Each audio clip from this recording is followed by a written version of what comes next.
सारा दिन हो गया, शिकार में सिर्फ एक चिड़िया ही मिली है और वो भी मर चुकी है। इसे तो कोई खरीदेगा भी नहीं। वैसे भी कुछ ही देर में शाम होने वाली है। अब मुझे घर लौट जाना चाहिए।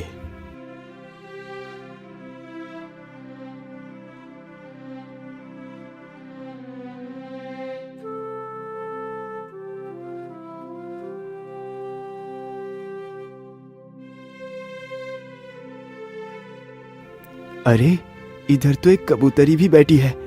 क्यों ना मैं इसे भी पकड़ लूं? ये सारी बातें सोचकर शिकारी अपना धनुष बाण उस चिड़िया के ऊपर तान देता है। तीर कमान से छूटते ही चिड़िया के पैर में जा लगा। चिड़िया फड़फड़ाते हुए जमीन पर आ गिरी। वाह वाह, एक शिकार और मिल गया। इसे बेचकर आज का राशन मिल जाएगा। हे शिकारी, तुम मुझे मत मारो। मैंने तुम्हारा क्या बिगाड़ा है? चिड़िया, मुझे तुम्हें मारने और पकड़ने का कोई शौक नहीं। ये सब कुछ मैं अपने पापी पेट के लिए करता हूँ। यदि मैं ये कार्य नहीं करूँगा तो खाऊंगा क्या? शिकारी की यह बात सुन चिड़िया उसकी मजबूरी को समझ जाती है। हे शिकारी, तुम मुझे मत बेचो। तुम मेरा इलाज कर अपने साथ रखो। मैं तुम्हारी किस्मत को बदल दूंगी। ठीक है चिड़िया, मैं तुम्हें नहीं बेचूंगा। लेकिन क्या सच में तुम मेरी किस्मत को बदल सकती हो? हाँ हाँ शिकारी, मैं एकदम उचित कह रही हूँ। मेरी बात का विश्वास करो। ठीक है चिड़िया, तो फिर चलो मेरे साथ मेरे घर। फिर शिकारी उस चिड़िया को भी अपने साथ लेकर चला जाता है।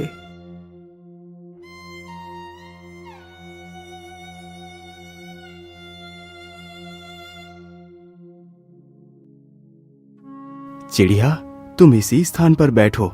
मैं तुम्हारे घाव पर दवाई लगा देता हूँ। इतना बोलकर शिकारी चिड़िया को वहीं पर बैठाकर दवाई लेने जाता है। वह जल्दी ही एक कटोरी में दवाई ले आता है और उस चिड़िया के घाव पर लगाता है। चिड़िया, अब तुम यहीं पर बैठकर आराम करो। कल तक तुम बिल्कुल ठीक हो जाओगी।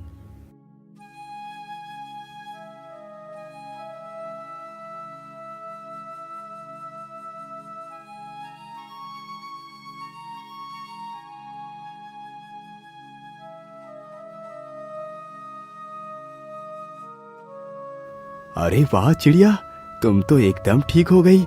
अच्छा, अब तुम यही घर में रुको। मैं शिकार के लिए जा रहा हूँ। अरे नहीं नहीं शिकारी, अब तुम शिकार नहीं करोगे। लेकिन चिड़िया, यदि मैं शिकार नहीं करूँगा तो पैसे कहाँ से आएंगे? तुम शायद भूल गए कि मैंने तुमसे कहा था कि मैं तुम्हारी किस्मत को बदल दूंगी। हाँ हाँ, मुझे याद है। लेकिन तुम करोगी क्या? शिकारी, तुम जाओ और बाजार से ऊन खरीद कर ले आओ। लेकिन चिड़िया, मेरे पास तो 1 रुपया है। इससे कितनी ऊन मिलेगी? अरे 1 रुपए में जितने भी ऊन मिले तुम बस ले आओ। अच्छा ठीक है चिड़िया, मैं ऊन लेने के लिए जा रहा हूँ।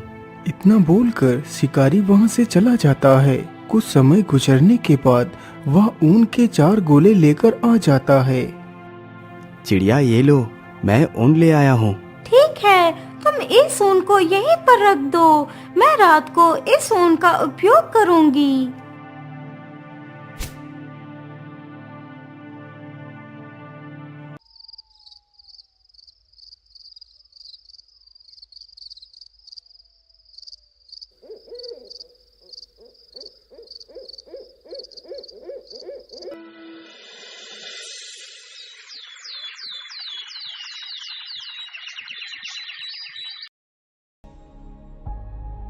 अगले ही दिन शिकारी जैसे ही सोकर उठता है तो वह देखता है कि सामने टेबल पर एक बहुत ही सुंदर शाही सूट रखा हुआ है।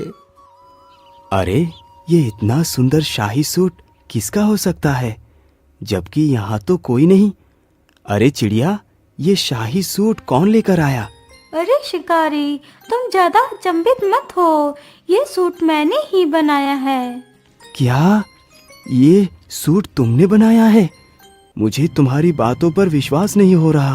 तुम मेरी बात का विश्वास करो, ये मैंने ही बनाया है। अब तुम इस सूट को लेकर बाजार में बेच आओ। इतना सुनकर शिकारी उस शाही सूट को लेकर बाजार की ओर चल देता है, लेकिन उसके मन में काफी सारे सवाल चल रहे थे। आखिर ऐसा कैसे हो सकता है? भला एक चिड़िया इतना सुंदर सूट कैसे बना सकती है? मुझे तो लगता है ये कोई साधारण चिड़िया नहीं हो सकती। इसका पता तो मुझे लगाना ही होगा। ये सारी बातें सोचते सोचते शिकारी बाजार को पहुंच जाता है और एक स्थान पर उस शाही सूट को अपने कंधों पर डालकर खड़ा हो जाता है। सूट ले लो, शाही सूट ले लो। ऐसा शाही सूट आपने कभी नहीं देखा होगा। शिकारी की यह बात सुन उसके पास काफी सारे लोग इकट्ठे हो जाते हैं। अरे वाह, वाकई ये सूट तो कितना सुंदर है। मैंने आज तक इतना सुंदर सूट नहीं देखा। अरे भाई, इस सूट की क्या कीमत मांग रहे हो? अरे भाई, ये सूट 20 मोहरों का है। अरे भैया, मैं 20 मोहरे तो नहीं दे पाऊंगा, लेकिन हाँ, इसके लिए मैं 5 मोहरे अवश्य दे सकता हूँ। तभी वहाँ पर राजा का मंत्री आ जाता है। अरे वाह, यह शाही सूट तो कितना आकर्षक है। मैंने आज तक ऐसा शाही सूट नहीं देखा। यदि मैं ये सूट राजा को दूंगा तो राजा बहुत प्रसन्न होंगे। अरे भाई, तुम इस सूट की क्या कीमत मांग रहे हो? भैया, इस सूट की कीमत मैंने 20 मोहरे रखी है। ठीक है, ये लो 20 मोहरे और ये सूट मुझे दे दो। शिकारी जल्दी ही उन 20 मोहरों को लेकर उस शाही सूट को उसे दे देता है। अरे वाह, एक सूट तो 20 मोहरे का बिका। 20 मोहरे तो कमाने में मुझे वर्षों लग जाते। मैं ऐसा करता हूँ, फिर से ऊन खरीद कर ले चलता हूँ। आज तो मैं पता लगा कर ही रहूंगा इस चिड़िया का सच क्या है। अरे चिड़िया, तुमने तो कमाल ही कर दिया। तुम्हारे द्वारा बनाया गया सूट 20 मोहरों में बिका है। मैं और भी ऊन खरीद कर लाया हूँ। जैसे ही आधी रात गुजरती है तो वह शिकारी झूठ मूठ सोने का नाटक करता है। उधर वह कबूतरी भी शिकारी के सोने की प्रतीक्षा कर रही थी। मुझे लगता है शिकारी अब सो चुका है। चलो, अब मैं अपने वास्तविक रूप में आ जाती हूँ। इतना बोलकर कबूतरी एक सुंदर राजकुमारी का वेश धारण कर लेती है और चुपचाप उस ऊन के वस्त्र बनाने लगती है। यह सारा दृश्य सत्या चुपचाप फटी आंखों से देख रहा था।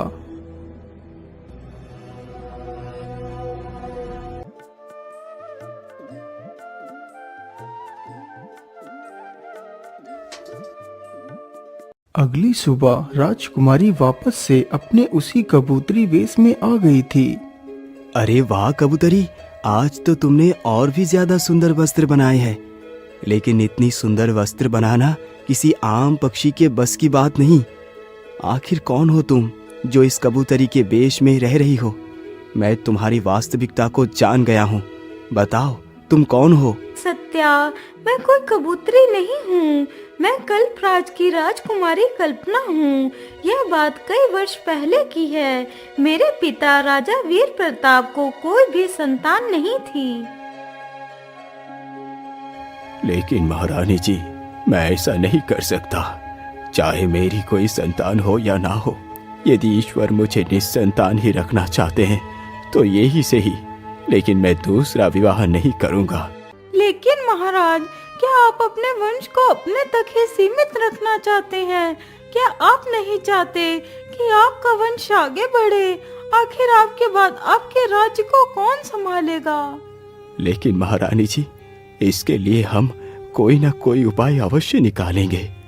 लेकिन मैं दूसरा विवाह नहीं करूंगा। हम आज ही उन पहाड़ी वाले बाबा के पास जाएंगे। मुझे पूर्ण विश्वास है कि वो हमारी मदद अवश्य करेंगे। इतना बोलकर राजा अपनी पत्नी के साथ रथ पर सवार होकर निकल पड़ता है।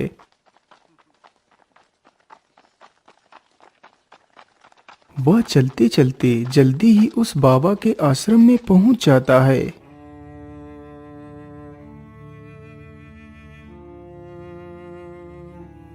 बाबा, मैं बड़े ही विचित्र संकट में आकर फंस गया हूँ। समझ नहीं आ रहा क्या करूं और क्या ना करूं। महाराज, मैं आपकी चिंता के विषय को भली भांति समझता हूँ। बाबा, यदि आप सब कुछ जानते हैं तो फिर बताइए, क्या मैं इसी प्रकार जीवन भर निसंतान रहूंगा? क्या मेरे भाग्य में कोई संतान नहीं है? महाराज, आप घबराइए नहीं। आपके भाग्य में संतान का सुख अवश्य लिखा है, लेकिन एक समस्या है। समस्या? लेकिन कैसी समस्या मुनिवर? आप मुझे उस समस्या को स्पष्ट रूप में बताइए। महाराज, तुम्हें एक पुत्री की प्राप्ति होगी, लेकिन तुम्हारी पुत्री जब तक पूरे 15 वर्ष की नहीं हो जाएगी तब तक अपने कदमों को जमीन पर नहीं रखेगी। यदि तुम्हारी पुत्री ने 15 वर्ष से पूर्व अपने कदमों को जमीन पर रख दिया तो बहुत बड़ी अनहोनी हो जाएगी। कैसी अनहोनी बाबा? मैं कुछ समझा नहीं। बेटा, ये मैं तुम्हें नहीं बता सकता। बस तुम्हें अपनी पुत्री को 15 वर्ष तक जमीन पर पैर रखने से रोकना है। ठीक है बाबा, मैं आपकी बात याद रखूंगा। 1 वर्ष पश्चात रानी ने एक सुंदर सी पुत्री को जन्म दिया।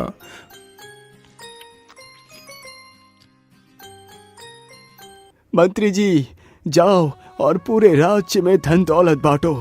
आज मेरे लिए सबसे बड़ा खुशी का दिन है। धीरे धीरे काफी वर्ष गुजर गए।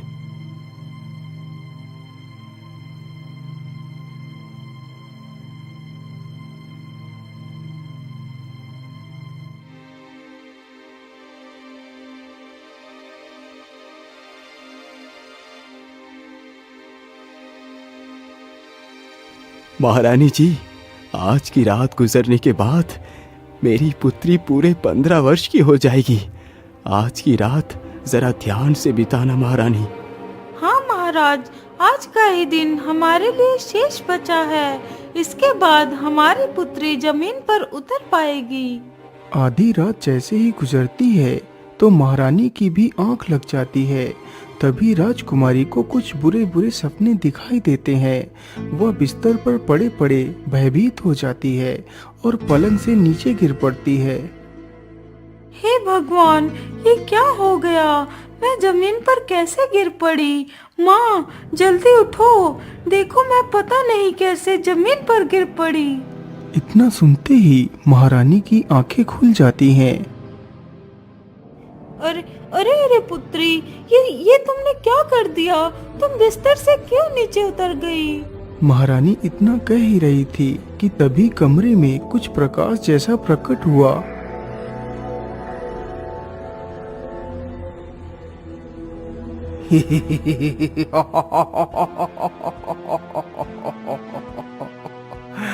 महारानी जी, मैं भूखा हूँ, मुझे मांस खिलाओ, नहीं तो मैं तुम्हारी बेटी को खा जाऊंगा। नहीं राक्षस, तुम ऐसा नहीं कर सकते। इतना कहते ही महारानी जमीन पर गिर पड़ती है और बेहोश हो जाती है। राक्षस, आप मुझे मत मारो, मुझ पर दया करो। अरे वाह, राजकुमारी तो कितनी सुंदर है। काश कि यह राजकुमारी मेरी पत्नी बनती तो कितना अच्छा होता। ठीक है, मैं तुम्हें नहीं मारूंगा, लेकिन तुम्हें मेरे साथ विवाह करना होगा।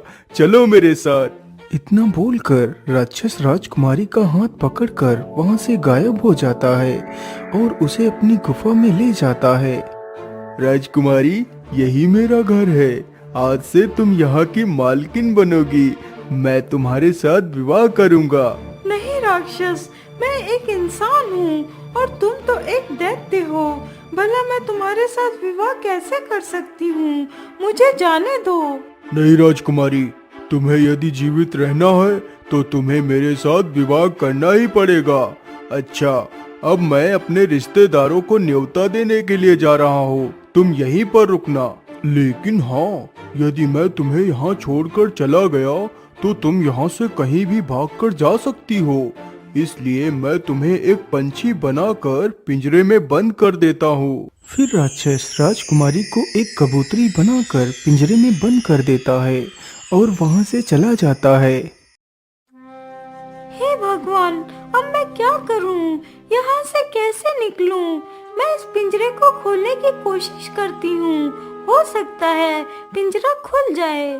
कबूतरी पिंजरे को खोलने का प्रयास करती है। कुछ देर प्रयास करने के पश्चात पिंजरा खुल जाता है और वह वहाँ से उड़ जाती है। लेकिन राजकुमारी, क्या तुम अपने वास्तविक रूप को धारण कर नहीं रह सकती? शिकारी भाई, मैं अपने वास्तविक रूप में सिर्फ कुछ क्षण के लिए ही रह सकती हूँ। एक दिन में सिर्फ एक बार ही मैं अपना वास्तविक रूप ले सकती हूँ, वो भी रात के 12 बजे के बाद। क्या तुम श्राप से मुक्त नहीं हो सकती? इसका जवाब तो पहाड़ी वाले बाबा ही दे सकते हैं। तो फिर ठीक है राजकुमारी, चलो मेरे साथ पहाड़ी वाले बाबा के पास, मैं तुम्हारी रक्षा करूंगा। इतना बोलकर वह दोनों बाबा से मिलने के लिए निकल पड़ते हैं।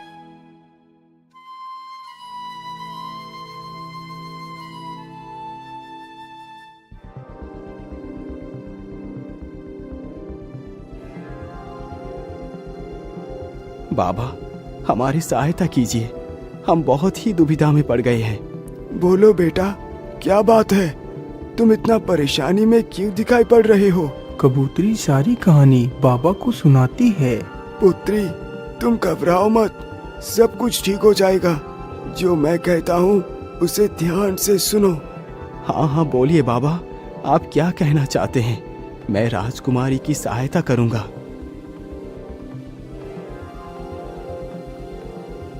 राजकुमारी, तुम्हें अपने वास्तविक रूप को प्राप्त करने के लिए उस नदी में स्नान करना होगा, तभी तुम अपने पिछले जन्म के श्राप से मुक्त हो पाओगी। आज अमावस्या है, तुम्हें उस नदी में रात 12 बजे स्नान करना है। सत्या, तुम भी राजकुमारी के रक्षण के लिए साथ ही जाओगे। राजकुमारी, अब वो समय आ चुका है। सत्य, तुम जल्दी से राजकुमारी को नदी पर लेकर जाओ। बाबा की यह बात सुनकर शिकारी राजकुमारी के साथ नदी के लिए निकल पड़ता है। वह दोनों जल्दी ही नदी पर पहुंच जाते हैं।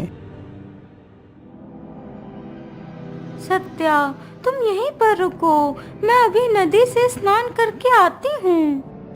ठीक है राजकुमारी, तुम जाओ, मैं यहीं पर तुम्हारी प्रतीक्षा करता हूँ। इतना सुनकर कबूतरी जैसे ही नदी में स्नान करने के लिए आगे बढ़ती है।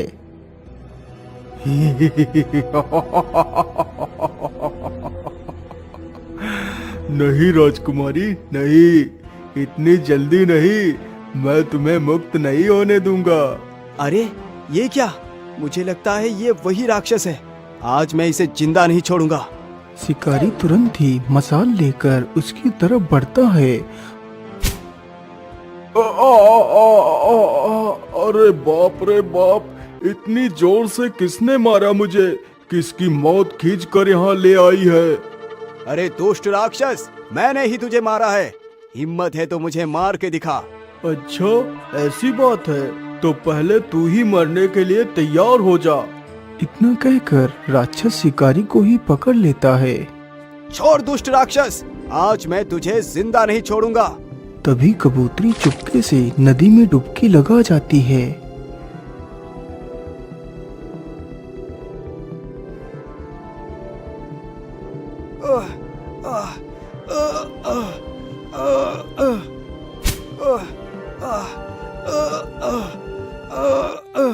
शिकारी, क्या तुम ठीक हो?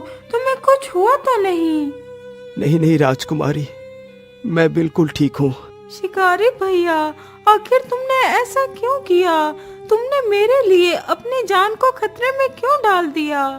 राजकुमारी, मैंने ये सब कुछ इसलिए किया क्योंकि मैंने अपने संपूर्ण जीवन में सिर्फ पाप कर्म ही किए हैं। आज मैंने सोचा क्यों ना मैं आपकी जान बचाकर कुछ तो अच्छा कर्म कर लूं। चलो शिकारी, तुम मेरे साथ मेरे राजमहल में चलो।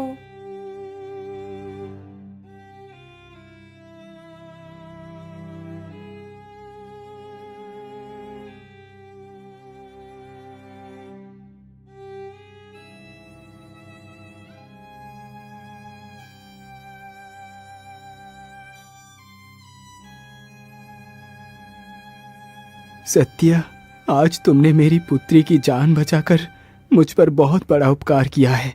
मैं तुम्हारा ये उपकार कभी नहीं चुका पाऊंगा। मंत्री जी, सत्या को एक बैलगाड़ी भरकर सोना, चांदी, हीरे, जवाहरात दे दी जाए। राजा के इस आदेश पर शिकारी को एक बैलगाड़ी भरकर सोना, चांदी, हीरे, जवाहरात देकर सम्मान पूर्वक विदा कर दिया जाता है।